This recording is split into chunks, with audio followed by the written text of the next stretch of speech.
It's Wednesday, May 27th, 2009, and it's got to be 420 somewhere in the world.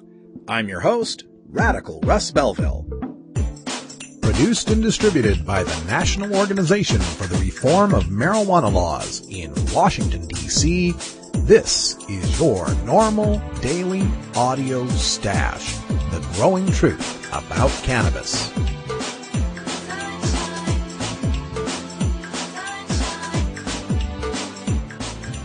Welcome to the most popular podcast regarding marijuana in all of America and all the world, featuring interviews with scientists, politicians, doctors, prohibition policy activists, regular cannabis consumers, musicians, and NORML staff and NORML's board of directors, along with music and comedy no other podcast can offer. You can always find out more about our show at our website, stash.norml.org, and continue the education and conversation on our blog as well. We're ending marijuana prohibition with education, one listener at a time.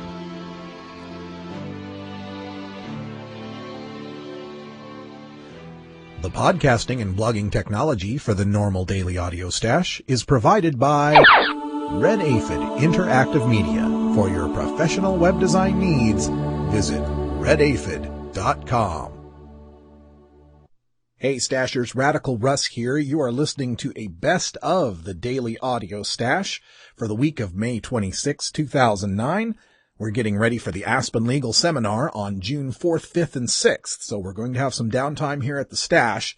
We're bringing back some of your favorites from the previous Daily Audio Stashes over the past 14 months, so you're going to get a little bit of Reefer madness, some stupid stoner stories, some great cannabis science from Dr. Mitch Earlywine, and some of my favorite songs from the Daily Toker tunes brought to you by MarijuanaMusicAwards.com. I'll have plenty of live information coming from Aspen Legal Seminar over the weekend of June 4th, 5th, and 6th, audio and video to be posted later.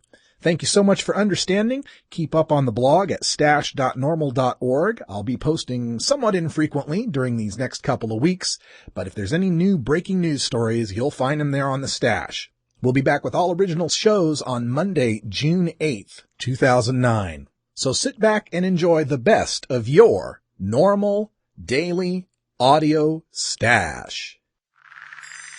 Hello, I'm Paul Stanford from the Hemp and Cannabis Foundation, or THCF. Medical marijuana is legal in 13 states today, and THCF has clinics in 8 of those states. Our doctors help qualified patients obtain an authorization for medical marijuana in their state. Patients are eligible for medical marijuana with a history of either severe chronic pain and or nausea, cancer, AIDS or HIV, hepatitis, glaucoma, seizure disorders like epilepsy, chronic muscle spasms such as multiple sclerosis or asthma, neurodegenerative diseases such as Alzheimer's, and gastrointestinal disorders like IBS or Crohn's disease. If you or someone you know has one of these conditions, our doctors will help you obtain a permit for medical marijuana. THCF Medical Clinics has offices in Washington State, Oregon, California, Colorado, Hawaii, Nevada, Montana, and now Michigan. Call 1-800-723-0188 or go to the web at hemp.org or 1-800-723-0188. Marijuana is an addictive drug which produces in its users insanity, criminality, and death. Marijuana is the most violence-causing drug in the history of mankind. If the hideous monster Frankenstein came face to face with the monster of marijuana, he would drop dead from fright. Reefer Madness. Oh yeah, we got another great dose of Reefer Madness here. This one comes from Kentucky and the Courier-Journal newspaper. If you're a baby boomer, don't lull yourself into thinking that marijuana is a fading fad that represents a modest threat to today's youth. You'd be wrong. Nearly half of today's teenagers try marijuana before graduating from high school, and by their senior year, more than 20% are regular users, Science Daily reported in May.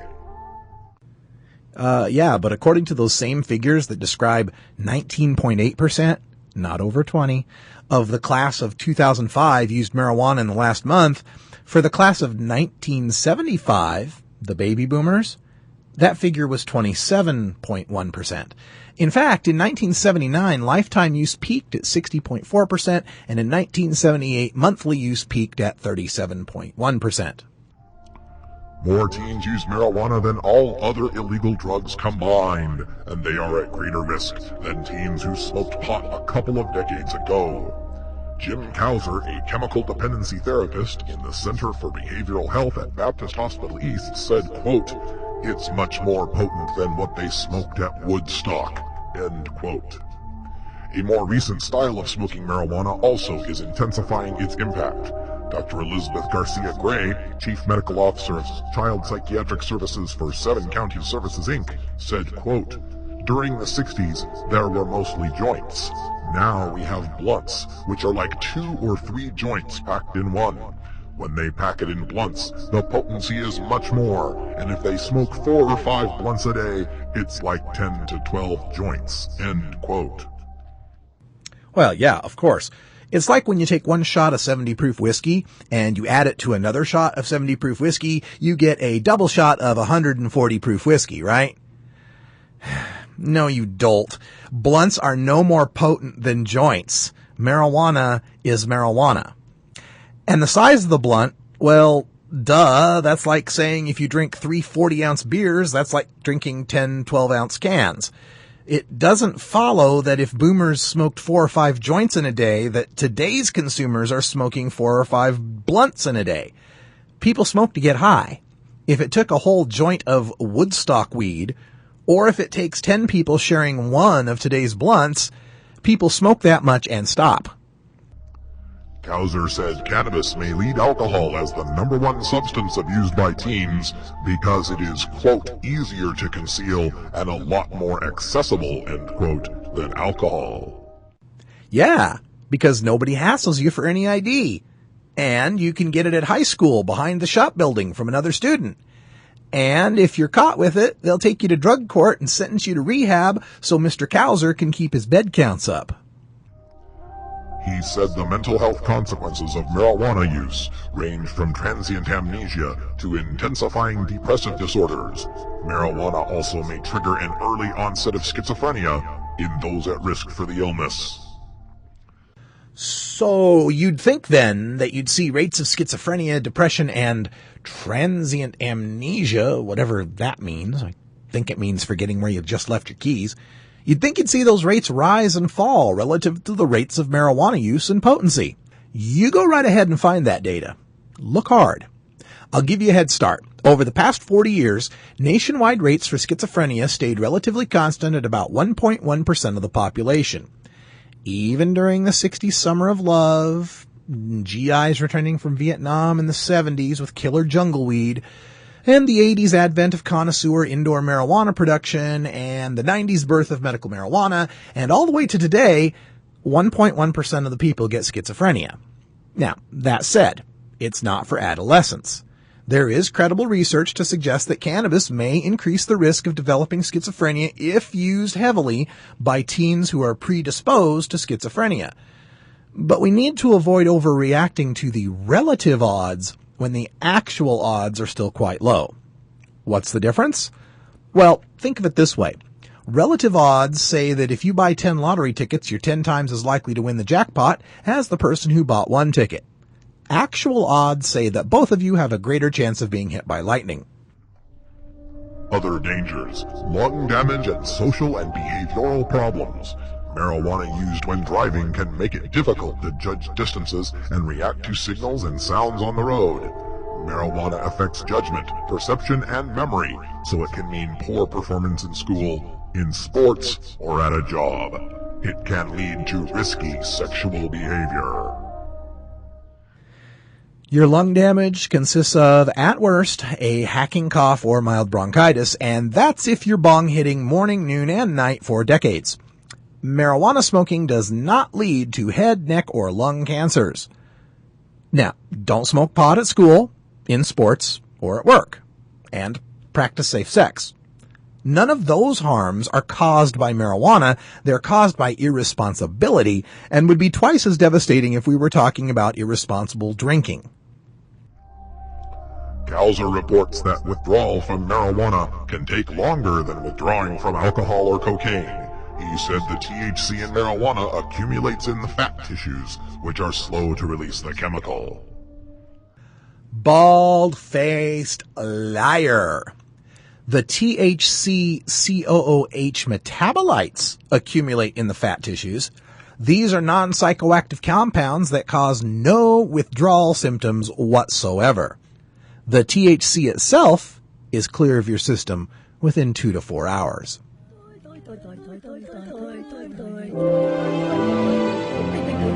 Stupid stoner stories. As a public service, NORML reminds you that smoking marijuana will not make one stupid. However, some stupid people do smoke marijuana. Don't be one of those stoners that make the rest of us look bad. Learn your lesson from today's Stupid stoner story. pot deal text message sent accidentally to cop leads to arrests. From the Tyler Morning Telegraph, Longview, Texas. A text message to a Longview police officer led to a 24-year-old man and a 19-year-old woman being arrested and charged with possession of marijuana. Officer Jason Hampton received a text message from Sam about 2:15 p.m. Tuesday, quote, in reference to a drug deal, end quote, according to a news release from the Longview Police Department. The news release stated, quote, it was apparent that Sam sent the message to the wrong phone number. Officer Hampton, who was off duty, contacted dispatch and advised them of the situation, end quote. According to the news release, the officer set up a meeting with Sam at a Chase Bank on West Loop 281. When Sam arrived to meet Hampton, officers found a bag containing 4.495 ounces of marijuana inside the vehicle, according to the news release. The news release stated that the driver, Samuel Odom, and the passenger, Sarah Gillette, were arrested and taken to the Grigg County Jail. Both were charged with possession of marijuana. Okay, kids, gather round old Uncle Russ for another dose of common sense for cannabis consumers. Lesson number 1. Cannabis is illegal. If the man catches you buying it, selling it, transporting it, possessing it, growing it, or smoking it, he will put you in a cage. Lesson number 2. When you are doing illegal things, it is best to not have any record of it. That would include videotaping, audio taping, photographs, blog posts, cell phone conversations that can so easily be listened into with scanners, and for Cheech and Chong's sake, that most definitely includes text messaging. In fact, if you're smart, you won't even bring your cell phone with you when you make a pickup because that phone's location can be triangulated even when you're not using it, even when it is not turned on. Lesson number 3. If you are going to be communicating with someone regarding cannabis using your own cell phone, despite the fact its call log and contact info can be subpoenaed, it's best to not use your real name, Sam.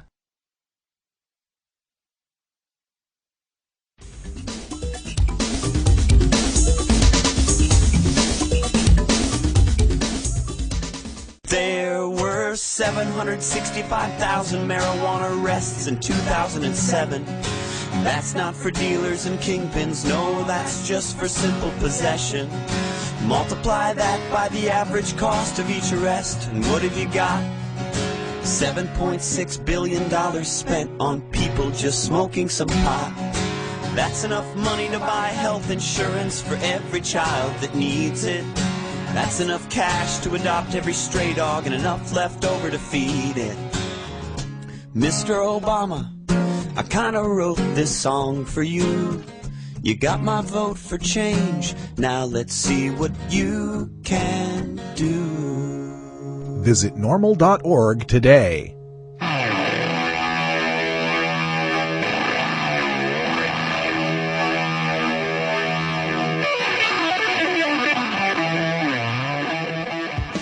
The battle to end adult marijuana prohibition can sometimes seem endlessly frustrating and impossible to overcome. One way we bond as a community and draw strength to continue is by rejuvenating our spirit through art and music. The Marijuana Music Awards exist to recognize those sonic artists in all genres of music who feature a ganja-friendly message to motivate and inspire all the cannabis community. Our daily Toker tunes, brought to you by MarijuanaMusicAwards.com, feature the finest in blues, rock, jazz, hip-hop, rap, reggae, country, bluegrass, and dance music to enhance that 420 feeling and refresh all you stashers for another day on the front lines of the drug war. Enjoy this cut from MarijuanaMusicAwards.com and visit our blog at stash.normal.org to learn how you can vote for your favorites and enter your Toker tunes in the 2009 Marijuana Music Awards.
Drink.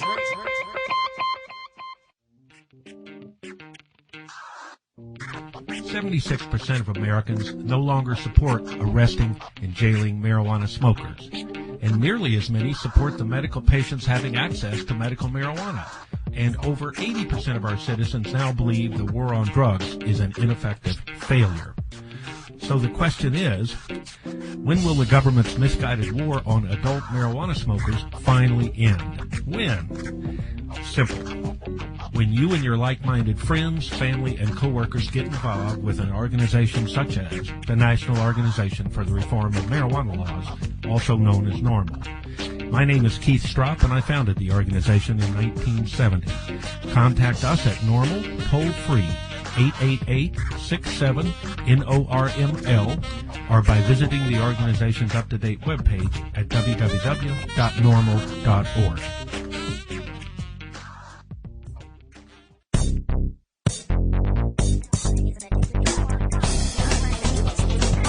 Who is telling you the truth about marijuana? The government? Scientists? Doctors? Which claims are scientifically valid and which claims Are reefer madness. Every Wednesday, we separate the stems of propaganda from the buds of truth with NORML's look at Cannabis science.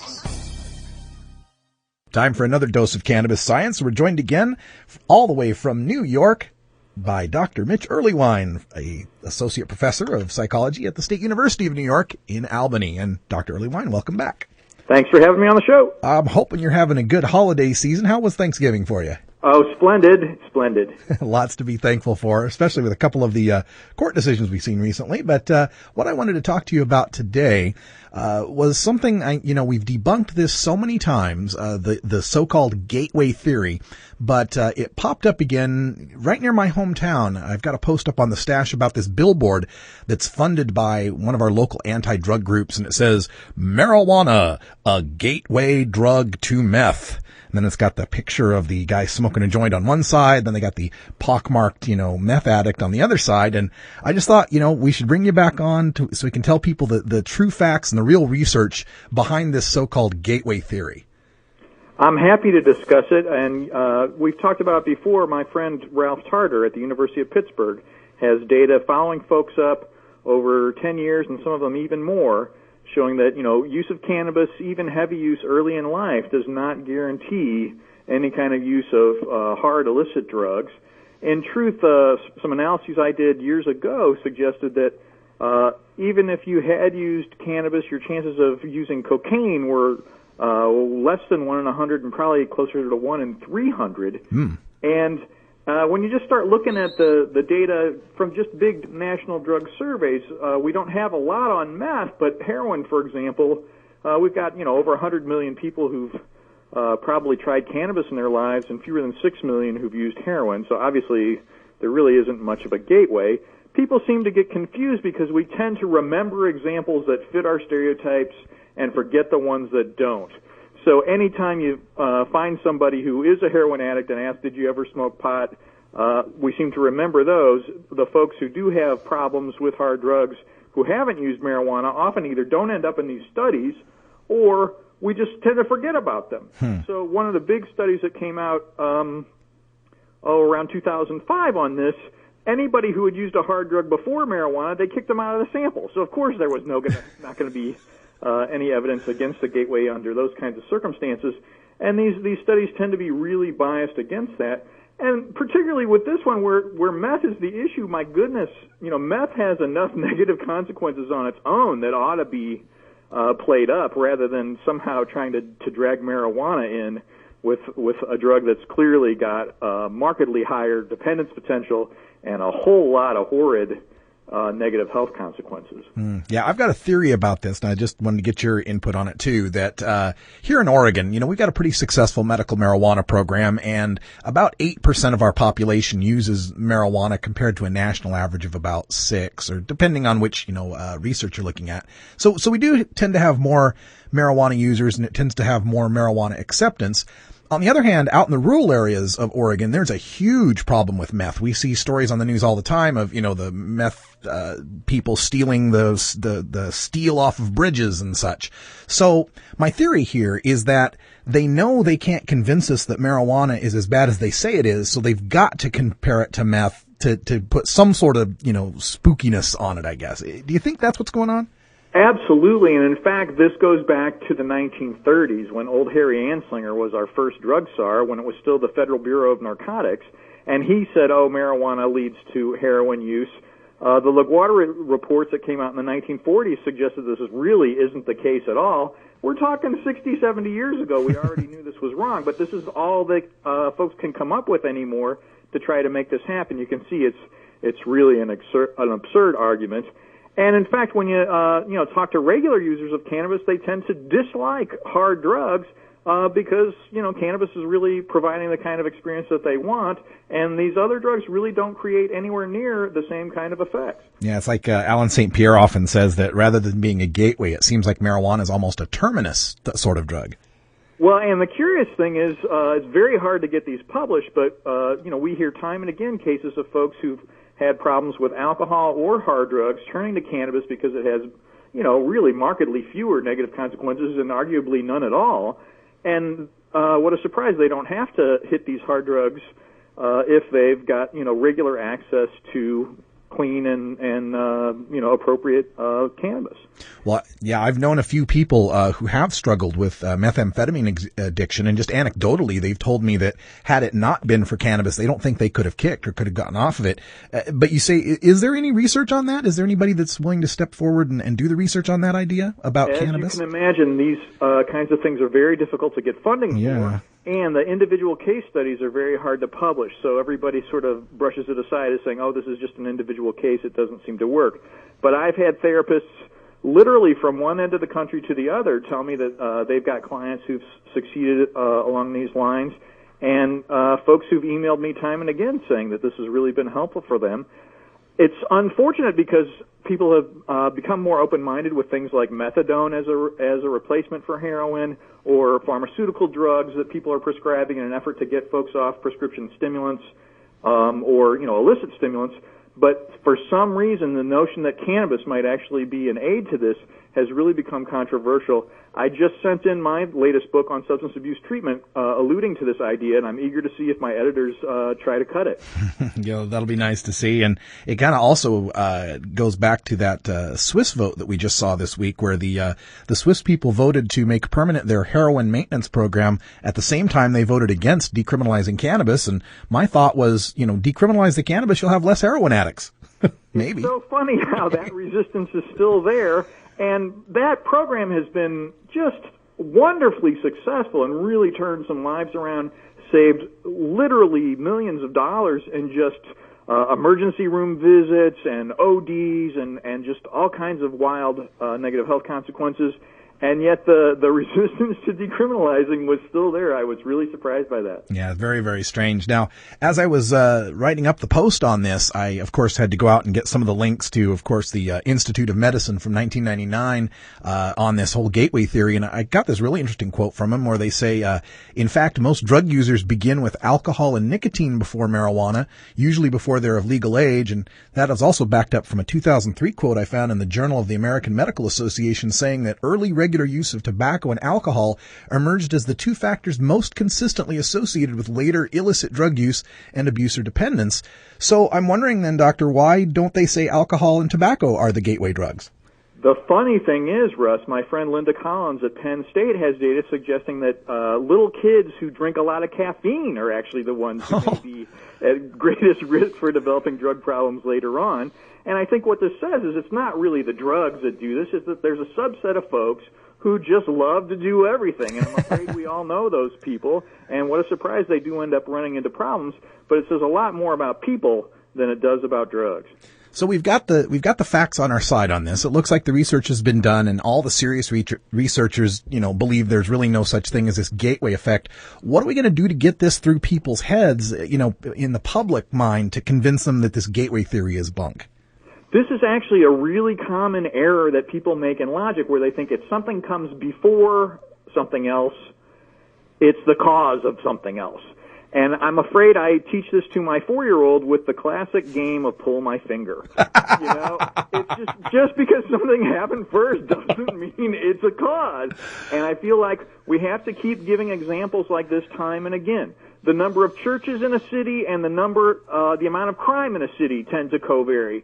And in fact, that doesn't mean churches cause crime. We just have to really keep using these outrageous examples until people finally get it through their heads that this is the same messed up logic as we have in pull my finger or in the idea that churches cause crime. Yeah, I think also what hurts people in trying to uncover the lie behind it is the fact that marijuana is illegal, and since it's illegal and the other drugs are illegal, they figure all illegal kind of goes together. If we can kind of separate their minds from the illegality of it and look at the causes, that the drug itself does not cause the use of another drug, I think that's where we're going to have to go with that. Well, and in fact, we saw in some of the early data from the Netherlands, when they separated the cannabis market from the hard drug market, they did see drops in hard drug use.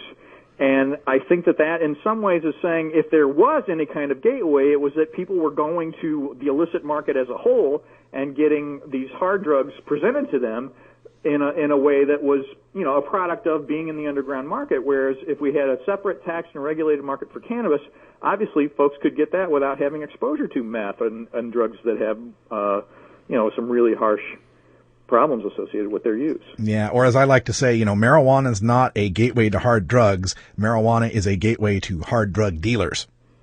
Exactly. Very well put. And then people tend to forget folks like Allen Ginsberg, who shot heroin first and then used cannabis, and he said, yep, heroin, it's a gateway drug. Well, Dr. Earlywine, thanks for joining us. And before we go, we just got through the Thanksgiving season, and of course, Christmas is coming up. And, those of us in the cannabis community already have somewhat of a battle with what we call the munchies. And of course, the munchies are very, very fat and calorie laden. So any tips on helping us get through these holiday seasons and staying in the same pants or dress size? The impact of cannabis on appetite is very real, as folks who saw Carl Hart's presentation at the NORML conference in October realize, yes, indeed, if you are using cannabis, you do tend to consume more calories. The big picture on this, of course, is there's an opportunity to wait until after you've eaten in order to go ahead and fire up the vaporizer, and I think that can be really adaptive for a lot of folks. The other thing that's really a wonderful lesson of this plan is let's really pay attention to our food under the circumstances. Take bites about the size of your thumbnail, tend to really relish them, enjoy them, talk about them with your friends, how good the food tastes, rather than just woofing it down in front of the TV. And what a surprise, you find you enjoy the meal more and actually consume less. It takes a while for your brain to register that your stomach's actually full, and so we need to sort of spread the meal out a little bit and give yourself a little bit of time. Some adaptive things that a colleague of mine, Drew Anderson here, who studies eating, has found is that basically if you put a little bit on your plate, walk away from the big table, eat that little bit, and then make it so you have to decide to actually get up and go get more before you do, people tend to consume less. And it's an amazing opportunity to see how if you quit a little bit before you actually feel full, you find you don't feel completely nauseated later on. Those are good tips for any time of the year, but especially the holidays. And I guess my tip would be get yourself one of those gas mask bongs. It's really hard to eat when those are strapped on. Dr. Earlywine, thanks for joining us again here on the Daily Audio Stash. We'll talk to you next week. Looking forward to it. It's tough talking to kids about marijuana, especially if you might be a parent who dabbled a time or two in your youth. So to help you out, get your copy of Dr. Mitch Earlywine's latest book, A Parent's Guide to Marijuana. Dr. Earlywine is an associate professor of psychology at the State University of New York at Albany and an expert on the studies concerning marijuana, its effect on health and society, and the methodology behind the statistics. He is a frequent guest here on our Daily Audio Stash. Dr. Earlywine lays it all out without the propaganda and scare tactics that parents know won't work with teenagers. He presents a rational understanding of cannabis, what it is and what it isn't, and why kids shouldn't be using marijuana. You can order today through Amazon.com or check our links at our blog, stash.normal.org.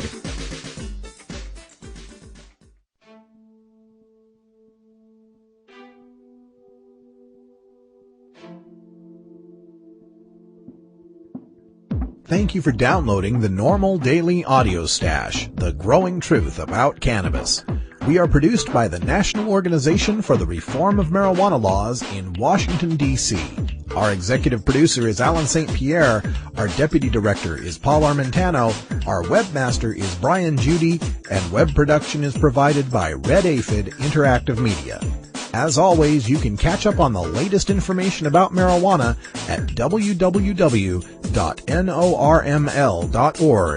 And you can interact and download from our Audio Stash blog at stash.normal.org.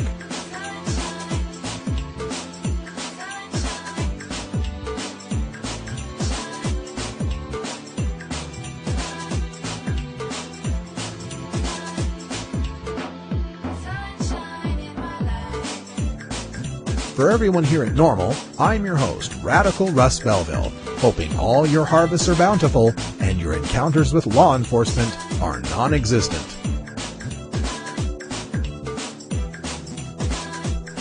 Thanks for tuning in to this Best of NORML Daily Audio Stash episode. We really appreciate it and remind you that we'll be back with new shows on June 8, 2009. In the meantime, get involved. Join NORML at NORML.org today. And until next time, take care of each other, Tokers.